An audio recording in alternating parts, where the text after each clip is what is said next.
بسم اللہ الرحمن الرحیم۔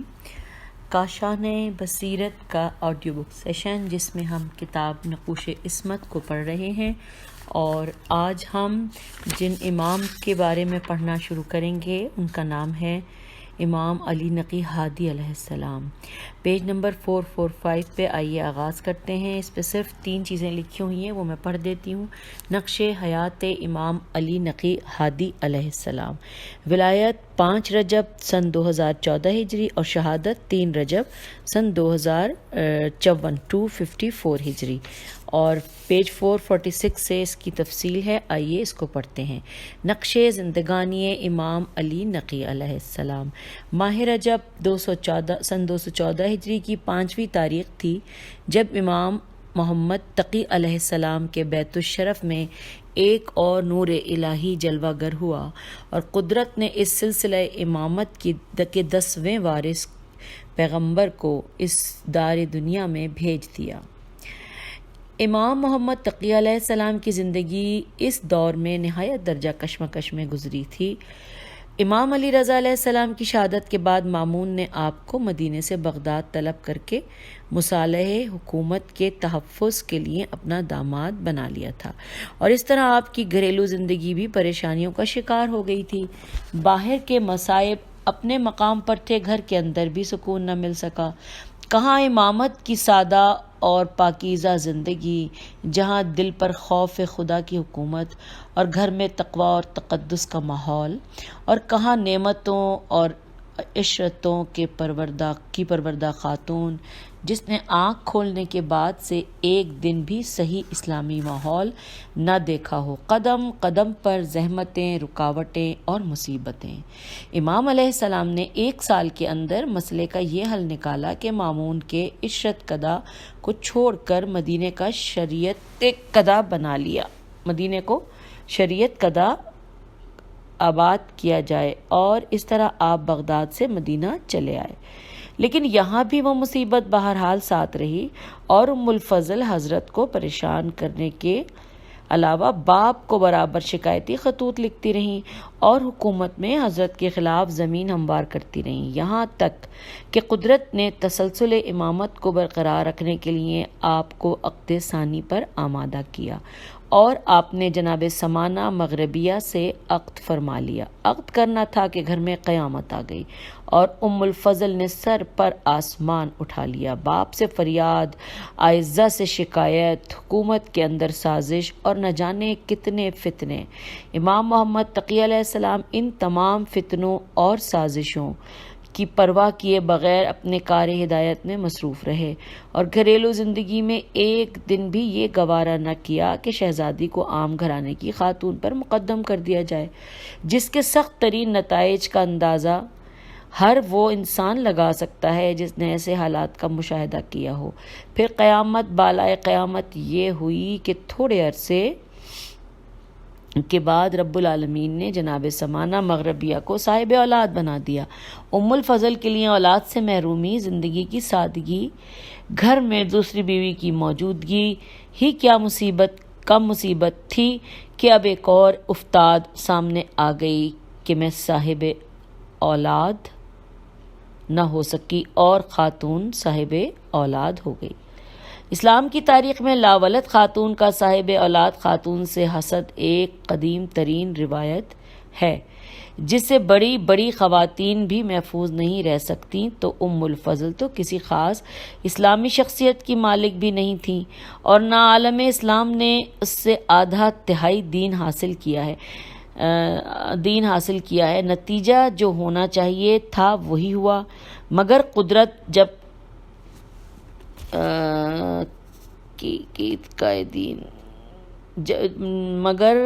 کی دین قائدین اور مکرمہ کرین کا جواب دینا چاہتی تھی۔ یہ مشکل ورڈ ہے، میں دوبارہ پڑھنے کی کوشش کرتی ہوں۔ مگر قدرت جبکہ دقائدین اور مکرمہ کرین، یا اللہ اس کو دوبارہ پڑھتی ہوں، میں یہاں سے دوسری کتاب سے دیکھتی ہوں ساتھ ساتھ۔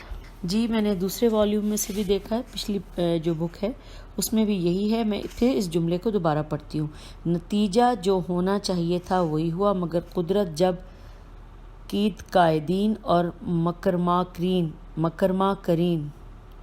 کا جواب دینا چاہتی ہے تو فرعون کی لاکھوں کوششوں کے باوجود موسیٰ کو عالم وجود میں لے آتی ہے۔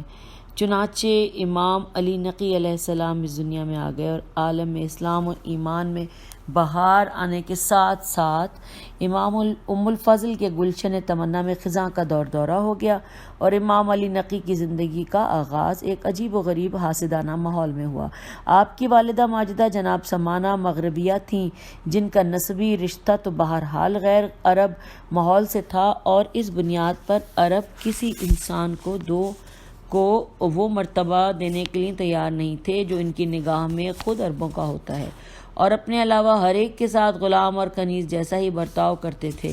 لیکن کردار کے اعتبار سے آپ کا مرتبہ تمام عرب خواتین سے بلند تھا، اور اسی لیے ائمہ طاہرین نے عرب کے شریف ترین قبیلے سے تعلق رکھنے کے باوجود اجمی خواتین سے عقد کیا ہے کہ اسلام سے عرب و عجم کا تفرقہ اور عربوں کی نسبی غرور کا خاتمہ ہو جائے، اور اسلام میں ایمان اور کردار کی اہمیت کا بھی مظاہرہ ہو جائے۔ جب سمانہ کی کم سے کم یہ تعریف کی گئی کہ آپ تمام سال کے روزے کی پابندی کیا کرتی تھیں، جسے صوم دہر کہا جاتا ہے، اور روایات میں اس کی بے پناہ فضیلت وارد ہوئی ہے۔ بعض روایات میں صوم دہر نہ رکھ سکنے والے افراد کو اس کے ثواب کے حاصل کرنے کا ذریعہ بھی بتایا گیا ہے کہ ہر ماہ میں 3 روزے رکھ لے تو وہ ثواب کے اعتبار سے کم 30 کے برابر ہو جائیں گے، اور پورے مہینے کے روزے کا اجر مل جائے گا۔ لیکن کھلی ہوئی بات یہ ہے کہ یہ مجبوری کا علاج ہے، کاہلی اور چالاکی کا نسخہ نہیں ہے، لہٰذا صاحبان استطاعت کو ثواب حاصل کرنے کے لیے ترکیبوں کے بجائے اعمال کا سہارا لینا چاہیے، اور پھر اعمال کی قبولیت کے لیے اخلاص کا سہارا لینا چاہیے تاکہ عمل بارگاہ الہی میں قابل قبول قرار دیا جائے۔ صوم دہر کے سلسلے میں یہ وضاحت بھی ضروری ہے کہ اس میں وہ دن بہرحال معاف کر دیے جاتے ہیں جن میں شریعت کی طرف سے روزہ رکھنے پر پابندی ہے، اور جن کے روزوں سے شریعت نے خود روک دیا ہے، اس لیے کہ اسلام میں عمل کی بنیاد عبادت ہے، عادت نہیں ہے۔ حکم الہی عمل سے متعلق ہو جائے تو عمل کرنا عبادت ہے، اور حکم الہی ترک عمل سے متعلق ہو جائے تو عمل کا ترک کر دینا ہی عبادت خالق اور بندگی یہ پروردگار ہے۔ اس میں کسی رسم و رواج اور جذبات و احساسات کی دخل اندازی کی گنجائش نہیں ہے، اور نہ عبادت کا تعلق بندگان خدا کی تعریف یا تنقیص سے ہوتا ہے۔ عبادت نگاہ ربوبیت میں قابل تعریف ہوتی ہے، اس میں نگاہ عبودیت کا کوئی اعتبار نہیں ہے۔ آپ کا اسم گرامی علی تھا، اور القاب میں نجیب، مرتضیٰ، عالم، فقیہ، ناصح، امین، معتمن، طیب، نقی اور ہادی وغیرہ کا تذکرہ کیا جاتا ہے، بلکہ بعض روایات میں آپ کا ایک لقب متوکل بھی ہے، لیکن آپ نے اپنے اصحاب کو اس لقب سے یاد کرنے سے منع فرما دیا کہ اس طرح ظالم بادشاہ کو انتقام لینے کا ایک اور بہانہ مل جائے گا، یا عوام امت پر کردار مشتبہ ہو جائے گا، اور وہ ہر متوکل کو ایک ہی طرح کے کردار کا حامل تصور کرنے لگیں گے۔ سامرہ کے محلہ عسکری میں قیام کی بنا پر آپ کو عسکری بھی کہا جاتا ہے، اور آپ کے فرزند ارجمند کو بھی اسی لقب سے یاد کیا جاتا ہے، بلکہ ان کا مشہور ترین لقب عسکری ہی ہے، اس لیے کہ ان کا رابطہ اس محلے سے زیادہ رہا ہے، اور اس طرح دونوں اماموں کو ملا کر عسکریین کہا جاتا ہے، جس طرح کہ امام موسی کاظم اور امام جواد کاظمین کو اور جوادین کہا جاتا ہے۔ ولادت کی جگہ مدینے سے کچھ دور سریہ کے مقام پر ہے، جہاں امام محمد تقی اکثر قیام فرمایا کرتے تھے، اور شاید آپ کے گھریلو اختلافات سے دور رہنے کے لیے جناب سمانہ کو اس مقام پر رکھ دیا ہو، اور قدرت نے وہیں انہیں نعمت اولاد سے سرفراز فرما دیا ہو۔ کنیت ابو الحسن الثالث تھی، اس لیے کہ اس سے پہلے امام موسی کاظم اور امام علی رضا علیہ السلام کو بھی اسی کنیت سے یاد کیا جاتا تھا، اور بعض روایات میں آپ کو ابو الحسن الماضی بھی کہا گیا ہے۔ شاہان وقت میں سب سے پہلا نام مامون رشید کا آتا ہے، جس کے دور حکومت میں 214 ہجری میں آپ کی ولادت باسعادت ہوئی ہے۔ اس کے بعد سن 218 ہجری میں معتصم باللہ خلیفہ ہوا۔ معتصم کے بعد سن 227 ہجری میں واسق ابن معتصم نے حکومت سنبھالی۔ سن 223 ہجری میں واسق کا خاتمہ ہو گیا تو متوکل کے ہاتھ میں زمام خلافت آ گئی اور 247 ہجری تک تخت حکومت پر قابض رہا۔ اس کے بعد اس کی 3 اولاد پے در پے حاکم بنتی رہیں۔ 247 ہجری میں منتصر بن متوکل، 248 ہجری میں مستعین بن متوکل اور 252 ہجری میں معتز بن متوکل، اور اسی معتز ظالم نے 254 ہجری میں امام علی نقی علیہ السلام کو زہر دے کر شہید کرا دیا۔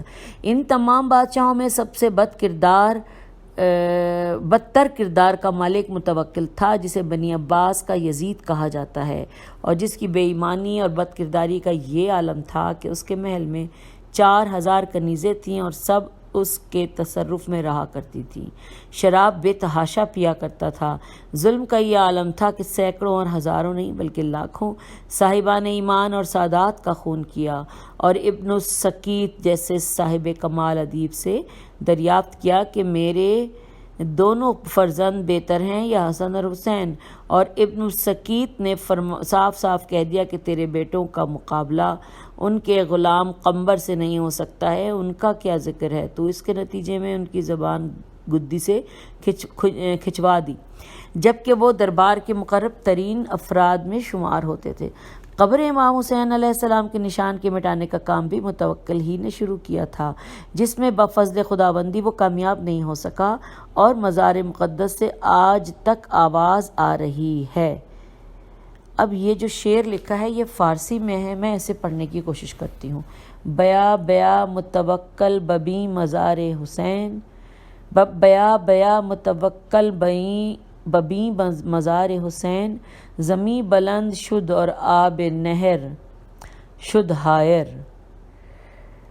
آپ کے انتہائی بچپنے کا زمانہ تھا جب سن 2019 ہجری میں معتصم باللہ نے آپ کے پدر بزرگوار کو مدینے سے بغداد طلب کر لیا اور آپ اپنے پدر بزرگوار سے جدا ہو گئے، جس کے بعد پھر دوبارہ ملاقات کی نوبت نہ آئی کہ امام محمد تقی علیہ السلام 9 محرم 220 ہجری کو بغداد پہنچے، اور ظالم نے 29 ذیقعد 220 ہجری کو آپ کو زہر دغادے سے شہید کر دیا۔ باپ کی زیر سایہ تعلیم و تربیت نہ پانے کی بنا پر بعض افراد کو ہمدردی کا خیال پیدا ہوا، اور عمر بن فرح نے عبید اللہ جنیدی کو آپ کا معلم قرار دے دیا۔ لیکن چند دنوں کے بعد جب جنیدی سے بچے کی رفتار تعلیم کے بارے میں سوال کیا تو اس نے کہا کہ لوگوں کا خیال ہے کہ میں اسے تعلیم دیتا ہوں، خدا کی قسم میں اس سے علم حاصل کرتا ہوں، اور اس کا علم و فضل مجھ سے کہیں زیادہ ہے۔ واللہ ھذا خیر اہل الارض اسبات الوصیت و مع ثاقبہ۔ اگلی ہیڈنگ ہے علم و کمالات۔ آئیے پڑھتے ہیں۔ سقط الاسلام کلینی ناقل ہیں کہ امام علی نقی علیہ السلام نے نوفلی سے فرمایا کہ پروردگار عالم کے 73 اسم اعظم ہیں، جن میں سے ایک آصف بن برخیہ کو عنایت ہوا تھا، جس کے طفیل میں چشم زون میں تخت بلقیس کو ملک سبا سے حضرت سلیمان کی خدمت میں پہنچا دیا، اور ہمیں ان میں سے بہتر اسماء عطا کیے گئے ہیں، لہذا ہمارے عجائب و غرائب کا کوئی اندازہ نہیں کر سکتا۔ رب العالمین نے ایک اسم اعظم ہم سے بھی مخفی رکھا ہے کہ یہ اس کی ربوبیت کا خاصہ ہے۔ واضح رہے کہ علم کا کام انکشاف ہے، علم کا اقتدار سے کوئی تعلق نہیں ہے، لیکن امام نقی علیہ السلام نے تخت بلقیس کا حوالہ دے کر اس حقیقت کا انکشاف کر دیا ہے کہ اسم اعظم کا علم صرف انکشاف حقائق تک محدود نہیں ہے، بلکہ اس میں ایک طرح کا اقتدار و اختیار بھی پایا جاتا ہے، جس سے طی العرض کا کام بھی لیا جا سکتا ہے۔ تو اگر ایک اسم اعظم میں اتنا بڑا اقتدار مخفی ہو سکتا ہے تو بہتر اسم اعظم کا کیا علم ہوگا، اور آصف بن برقیہ سے بہتر گناہ اقتدار کتنے عظیم اقتدار کا اشاریہ ہوگا۔ سن 227 ہجری میں جب آپ کی عمر 12-13 سال کی تھی تو آپ ابو ہاشم کے ساتھ سر راہ کھڑے تھے اور ادھر سے ترکوں کی فوج کا گزر ہو گیا، تو آپ نے ایک سپاہی سے اس کی زبان میں گفتگو شروع کر دی۔ وہ حیران ہو کر قدموں پر گر پڑا اور بتایا کہ آپ نے جس نام سے پکارا ہے اس کا علم میرے باپ کے علاوہ کسی کو نہیں ہے، اس کا مطلب یہ ہے کہ آپ کوئی ولی خدا ہیں۔ ابو ہاشم ہی کی روایت ہے کہ آپ نے ایک دن ہندی زبان میں گفتگو شروع کی تو میں نے عرض کیا کہ مولا میں اس زبان سے بالکل واقف نہیں ہوں۔ آپ نے ایک کنکری اٹھا کر اس میں لعاب دہن لگا کر میرے حوالے کر دیا اور میں نے اسے زبان پر رکھا تو 70 زبانوں کا ماہر ہو گیا۔ ظاہر ہے کہ جب امامت کے لعاب دہن کا یہ اثر ہے تو نبوت کے لعاب دہن کا کیا اثر ہوگا، اور جب لعاب دہن میں اس قدر تاثیر پائی جاتی ہے تو جسم کے فاضل رطوبات میں شمار ہوتا ہے تو خون میں کس قدر تاثیر ہوگی جو جسم کا اصلی جزو اور حیات کا اصلی رکن ہوتا ہے۔ اس امر کا اندازہ کرنے کے بعد ہی رسول اکرم صلی اللہ علیہ وآلہ وسلم کے اس ارشاد گرامی کی توضیح کی جا سکتی ہے کہ اہل بیت علیہ السلام کا خون میرا خون ہے اور ان کا گوشت پوست میرا گوشت پوست ہے۔ شیخ توسی مصباح میں ناقل ہے کہ اسحاق بن عبداللہ حضرت کی خدمت میں ایک بحث کا فیصلہ کرانے کے لیے آئے تو آپ نے دیکھتے ہی فرمایا کہ چچا یہ بحث کا فیصلہ چاہتے ہو تو سنو، سال کے اہم روزے 4 ہیں۔ 1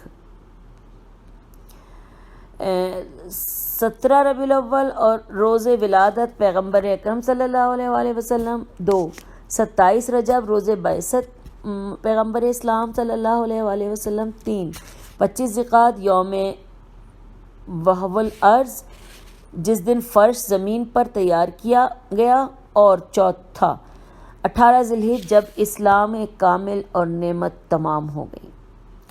علامہ جامی ناقل ہیں کہ ایک چاہنے والے نے قاضی بغداد کی شکایت کی تو آپ نے فرمایا کہ اس شکایت کی کوئی ضرورت نہیں ہے، 2 ماہ کے بعد وہ خود ہی معزول ہو جائے گا، اور ایسا ہی ہوا۔ اس لیے کہ حکومت کفر کے ساتھ چل سکتی ہے، ظلم کے ساتھ نہیں چل سکتی۔ شواہد النبوت۔ متوکل کو زہر دیا گیا تو اس نے نظر کر لی کہ اگر شفا یاب ہو گیا تو مالک کثیر غربا میں تقسیم کروں گا۔ شفا کے بعد فقہائے اسلام سے مسئلہ دریافت کیا تو ہر شخص نے الگ الگ مقدار بتائی، کسی کے پاس کوئی دلیل نہیں تھی۔ آخرکار ایک شخص نے اجازت طلب کر کے امام نقی علیہ السلام سے دریافت کیا۔ آپ نے فرمایا 80 درہم صدقہ دے دے۔ متوکل نے دلیل کا سوال کیا تو فرمایا کہ خدا نے اپنے رسول صلی اللہ علیہ وآلہ وسلم کی کثیر مواقع پر مدد کی ہے، اور یہ مواقع تاریخ میں 80 ہیں جہاں رسول اکرم صلی اللہ علیہ وآلہ وسلم نے کفار سے مقابلہ کیا اور پروردگار نے ان کی مدد کی ہے۔ مناقب۔ بادشاہ روم نے خلیفہ وقت کو خط لکھا کہ انجیل میں یہ عبارت درج ہے کہ سے جیم خے زے شین زوئے اور فے، ان 7 حروف سے خالی سورت کی تلاوت کرنے والا جنت کا حقدار ہوگا۔ تو آپ فرمائیں کہ وہ سورت کون سی ہے؟ خلیفہ نے علماء سے دریافت کیا، سب عاجز رہ گئے تو امام علیہ السلام کو طلب کیا گیا۔ آپ نے فرمایا کہ یہ بات بالکل سامنے کی ہے، اور وہ سورہ سورہ حمد ہے جس میں یہ حروف نہیں ہیں، اور اس کا راز یہ ہے کہ سے صبور یعنی ہلاکت، جیم سے جہیم جہنم، خے سے خیب و خسران، زے سے زقوم، شین سے شقاوت، زوئے سے ظلمت اور فے سے فرقت وغیرہ کی طرف اشارہ ملتا ہے۔ لہٰذا رب العالمین نے اس سورہ رحمت و برکت کو ان حروف سے خالی کر دیا ہے۔ واضح رہے کہ اس کا یہ مطلب ہرگز نہیں ہے کہ جس سورے میں یہ حروف آ جائیں تو وہ سورہ رحمت و برکت نہیں ہے، اس لیے کہ یہ حروف خود سورہ رحمان اور سورہ دہر میں بھی موجود ہیں، جن کی بنیاد ہی بیان رحمت پر ہے، بلکہ ایک خاص راز ہے کہ جس طرف امام علیہ السلام نے ارشاد فرما دیا ہے، اور وہ راز بادشاہ رومی کو معلوم تھا، اور اسی لیے وہ مطمئن ہو گیا کہ اس نے قبول کر لیا اور تا حیات مسلمان رہا (مع ثاقبہ). ایسے ہی واقعات کو دیکھ کر علماء اعلام نے اس علمی قانون کی طرف اشارہ کیا ہے کہ واقعات کلی قوانین کی نشاندہی نہیں کر سکتے ہیں، اس کے ساتھ ان کی خصوصیات وابستہ ہوتے ہیں، اور خصوصیات کے ہوتے ہوئے قوانین عامہ کا استنباط نہیں کیا جا سکتا۔ جبر و تقویض کے بارے میں عالم اسلام میں ہمیشہ دو طرح کے نظریات رہے ہیں۔ بعض افراد نے اپنے ظلم و ستم کی پردہ پوشی کی ہے، کے لیے عقیدہ جبر کی ترویج کی ہے تاکہ ان پر کوئی الزام نہ آنے پائے، اور ہر عمل کا ذمہ دار خدا کو بنا دیا ہے۔ چنانچہ یہ محاورہ مشہور کر دیا گیا کہ حکم خدا کے بغیر پتہ بھی نہیں ہلتا ہے تو بندہ کیا ہلے گا۔ حالانکہ اس محاورے میں دو کمزوریاں پائی جاتی ہیں۔ پہلی بات یہ ہے کہ قرآن مجید نے علم خدا کا ذکر کیا ہے، حکم خدا کی بات نہیں کی ہے۔ دوسری بات یہ ہے کہ پتے کا شمار نباتات میں ہوتا ہے جس کے پاس شعور اور ارادے کی دولت نہیں ہے، لہذا پتے کا قیاس اس انسان پر نہیں کیا جا سکتا جسے رب العالمین نے دولت ارادہ و شعور اختیار سے نوازا ہے۔ دوسری طرف بڑی شخصیتوں کے مریدوں نے عقیدہ تفویض کی اشاعت کی کہ بندہ مکمل طور پر صاحب اختیار ہے اور اس کے معاملات میں خدا کا بھی کوئی دخل نہیں ہے، اور گویا اس سے سارے اختیارات ان افراد کو تفویض کر دیے ہیں۔ امام علی نقی علیہ السلام کے دور میں بھی اس مسئلے کا شور اٹھا تو آپ نے وہی تاریخی فیصلہ کر دیا جو آپ کے بزرگ کرتے چلے آئے تھے کہ اسلام میں نہ جبر ہے اور نہ تفویض، بلکہ امر بین الامرین، یعنی معاملہ دونوں کے درمیان میں ہے کہ اختیارات رب العالمین کے دیے ہوئے ہیں اور عمل کی ذمہ داری یا بالفاظ دیگر اختیارات کے استعمال کی ذمہ داری انسانوں پر ہے۔ نہ انسان خدائی اختیار سے بے نیاز ہو سکتا ہے اور نہ خدا انسان کے استعمال کا ذمہ دار پا سکتا ہے۔ سن 223 ہجری میں جب کہ آپ کی عمر تقریباً 20 سال کی تھی، ایک مرد استباطی عراق سے مدینے پہنچا، حضرت سے ملاقات کی۔ آپ نے اس کے حاکم و واسق کے بارے میں دریافت کیا، اس نے خیریت بتائی۔ پھر ابن زیاد کے بارے میں دریافت کیا، اس نے کہا کہ آج کل سارا نظام حکومت اس کے ہاتھوں میں آ گیا ہے اور عیش کر رہا ہے۔ آپ نے فرمایا کہ تمہارے معلومات ناقص ہیں، واسق مر چکا ہے، متوکل حاکم ہو گیا ہے اور ابن زیاد کا خاتمہ کر دیا ہے۔ اسباطی نے گھبرا کر پوچھا کہ یہ واقعہ کب رونما ہوا ہے؟ فرمایا تمہارے عراق سے نکلنے کے 6 دن بعد یہ واقعہ پیش آیا ہے۔ چند دنوں کے بعد یہ ان تمام واقعات کی تصدیق ہو گیا اور امام علی نقی علیہ السلام کا کمال علم منظر عام پر آ گیا (نور الابصار). اگلا ٹاپک ہے کرامات۔ آئیے کرامات کے بارے میں پڑھتے ہیں۔ محمد بن فرج کا بیان ہے کہ امام علی نقی علیہ السلام نے مجھے خط لکھا کہ اپنا سارا سامان درست کر لو اور اسلحوں کو سنبھال لو۔ میں نے حضرت کے حکم کی تعمیل کی تعمیل تو کر لی، لیکن حیرت میں رہ گیا کہ اس حکم کا راز کیا ہے۔ چند روز کے بعد مصر کی پولیس نے میرے اوپر حملہ کر کے مجھے گرفتار کر لیا اور میرا سارا سامان ضبط کر لیا۔ میں 8 سال قید خانے میں رہا۔ ایک دن حضرت کا خط آیا کہ خبردار مغرب کے علاقے میں مت جانا۔ میں حیران رہ گیا کہ میں تو جیل میں ہوں، مشرق و مغرب سے میرا کیا تعلق ہے۔ چند روز کے بعد میری رہائی کا پروانہ آ گیا اور میں نے حضرت کو خط لکھا کہ اب میرے سامان کی واپسی کی دعا کر دیجیے۔ آپ نے فرمایا کہ ان قریب واپس مل جائے گا، پریشان ہونے کی ضرورت نہیں ہے۔ چنانچہ ایسا ہی ہوا اور جیسا امام نے فرمایا تھا حرف بحرف ثابت ہوا۔ علی بن الحسیب کا بیان ہے کہ میں حضرت کے ساتھ چل رہا تھا، اتفاقاً میں آگے نکل گیا اور میں نے آپ کو بھی تیز رفتاری کی دعوت دی تو آپ نے فرمایا کہ تمہیں آگے ہی جانا ہے، چنانچہ ایسا ہی ہوا کہ چند دنوں کے بعد ان کا انتقال ہو گیا۔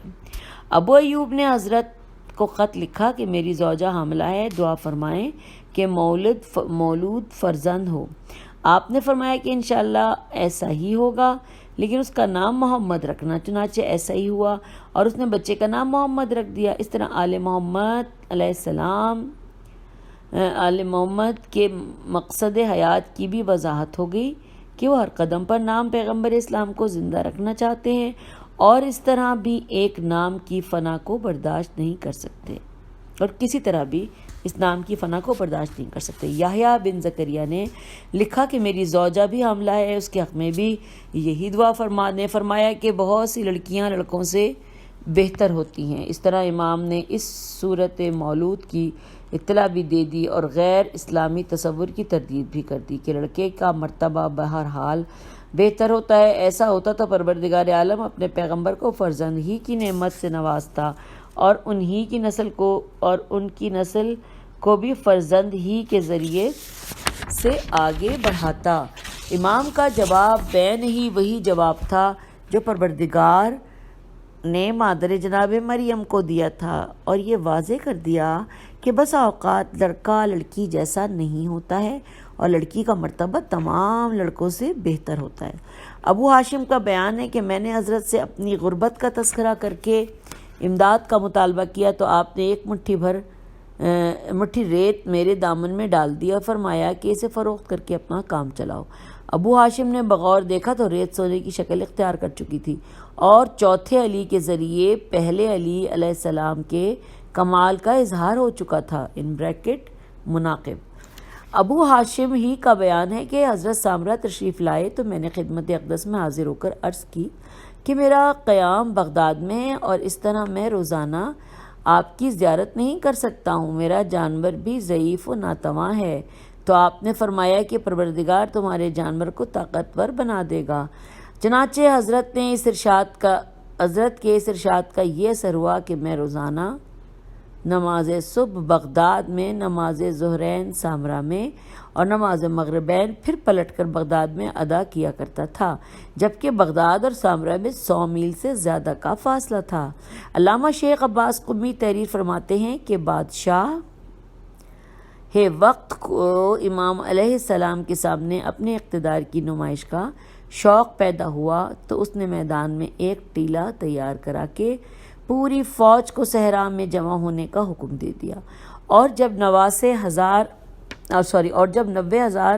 مسلح سپاہی اکٹھا ہو گئے تو حضرت کو اس بلندی پر لے جا کر اپنی طاقت کا زور دکھلانا چاہا۔ آپ نے فرمایا کہ میرا بھی اقتدار دیکھ لے۔ یہ کہہ کر اس کی آنکھوں پر ہاتھ پھیر دیا تو صحرا میں تحت بے نظر زمین سے آسمان تک فوجیں ہی فوجیں نظر آ رہی تھیں۔ بادشاہ یہ دیکھ کر بے ہوش ہو کر گر پڑا۔ حضرت اسے ہوش میں لے آئے اور فرمایا گھبراؤ نہیں، ہم اہل بیت اس خدا داد طاقت کو اپنی ذات کے لیے استعمال نہیں کرتے اور نہ کبھی اپنے ظالموں سے کسی طرح کا انتقام لیتے ہیں۔ علامہ عبد الرحمن جامی رقم دراز ہیں کہ متوکل ایک انتہائی سخت پھوڑے میں مبتلا ہو گیا اور کوئی علاج کارگر نہ ہوا، تو اس کی ماں نے نظر کر لی کہ اگر اس مرض سے نجات مل گئی تو وہ 10,000 دینار ابن الرضا کی خدمت میں نظر کرے گی۔ ادھر فتح بن خاقان نے کہا کہ حضور اجازت دیں تو میں حضرت علی نقی علیہ السلام سے دریافت کروں۔ متوکل نے مرتا کیا نہ کرتا کے عنوان سے اجازت دے دی۔ آپ نے نسخہ تجویز کر دیا اور اہل دربار سن کر ہنس پڑے۔ وزیر نے تجربے کی قوت دی اور دونوں میں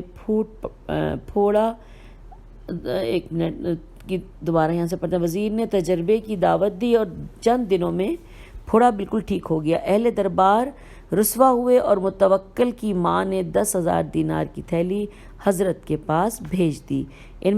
شواہد النبوہ۔ عبد الرحمن مصری محبان اہل بیت میں نہ تھا۔ ایک مرتبہ اس نے شہر میں اپنی محبت اہل بیت کا اعلان کر دیا تو لوگوں کو حیرت ہوئی اور اس اعلان کا سبب دریافت کیا تو اس نے کہا کہ میں سامرا گیا ہوا تھا، وہاں یہ خبر سنی کہ متوکل نے کسی سید علوی کے قتل کا حکم دے دیا اور وہ عنقریب آنے والا ہے۔ میں اشتیاق دید میں سر راہ کھڑا ہو گیا، اتنے میں دیکھا کہ ایک شخص لایا جا رہا ہے۔ مجھے اس کی شرافت و وجاہت کو دیکھ کر بڑا صدمہ ہوا کہ یہ شخص بلا گناہ قتل کیا جا رہا ہے کہ ایک مرتبہ قریب آ کر اس شخص نے کہا کہ عبد الرحمن گھبراؤ نہیں، میں قتل نہیں ہو سکتا۔ مجھے سخت حیرت ہوئی کہ اس شخص کو میرا نام کہاں سے معلوم ہو گیا، چنانچہ میں ان کی امامت کا قائل ہو گیا اور انہوں نے میرے حق میں مال اور اولاد کی دعا کی اور بحمدللہ آج میں دونوں سے مالا مال ہوں۔ کشف الغمہ۔ متوکل کے دربار میں ایک ہندی جادوگر آیا اور اس نے اپنے جادو سے تمام دربار کو حیرت زدہ کر دیا، تو متوکل نے اس کے فن کا بہترین مصرف یہ قرار دیا کہ امام علی نقی علیہ السلام کو ذلیل کیا جائے۔ چنانچہ اس نے امام کو طلب کر لیا اور جادوگر کو اس کی خواہش کے مطابق فن کا بہترین مصرف یہ قرار دیا کہ امام علی نقی علیہ السلام کو ذلیل کیا جائے۔ چنانچہ اس نے امام کو طلب کر لیا اور جادوگر کو اس کی خواہش کے مطابق امام کے پہلو میں بٹھا دیا۔ یہ پچھلی والی لائن میں 2 دفعہ پڑھ گئی ہوں، سوری۔ چلیں آگے چلتے ہیں۔ تھوڑی دیر میں دسترخوان لگ گیا اور کھانا شروع ہو گیا۔ جیسے ہی امام نے روٹی کو ہاتھ لگانا چاہا، اس نے جادو سے روٹی کو اڑا دیا۔ آپ نے صبر و تحمل کا مظاہرہ فرمایا اور اہل دربار میں قہقہ لگ گیا۔ دوبارہ پھر ایسا ہی واقعہ ہوا، یہاں تک کہ 3 مرتبہ موقع دینے کے بعد آپ نے شیر قالین کو اشارہ کیا اور اس نے مجسم ہو کر جادوگر کو ہڑپ کر لیا۔ دربار میں ہلچل مچ گئی۔ متوکل بدحواس ہو گیا اور حضرت سے مطالبہ کیا کہ شیر قالین سے جادوگر کو واپس کرا دیں۔ آپ نے فرمایا کیا موسیٰ نے کے عصا نے جادوگروں کو واپس کیا تھا؟ اور یہ کہہ کر دربار سے باہر تشریف لے گئے۔ شواہد النبوہ۔ متوکل کے دور حکومت میں ایک عورت نے یہ دعویٰ کیا کہ میں زینب بنت علی و فاطمہ ہوں اور دعائے رسول کی بنا پر 40-50 سال کے بعد جوان ہو جاتی ہوں۔ متوکل نے علماء سے اس دعوے کی تردید طلب کی لیکن کوئی جواب نہ دے سکا، تو فتح بن خاقان نے ابن الرضا کو طلب کیا۔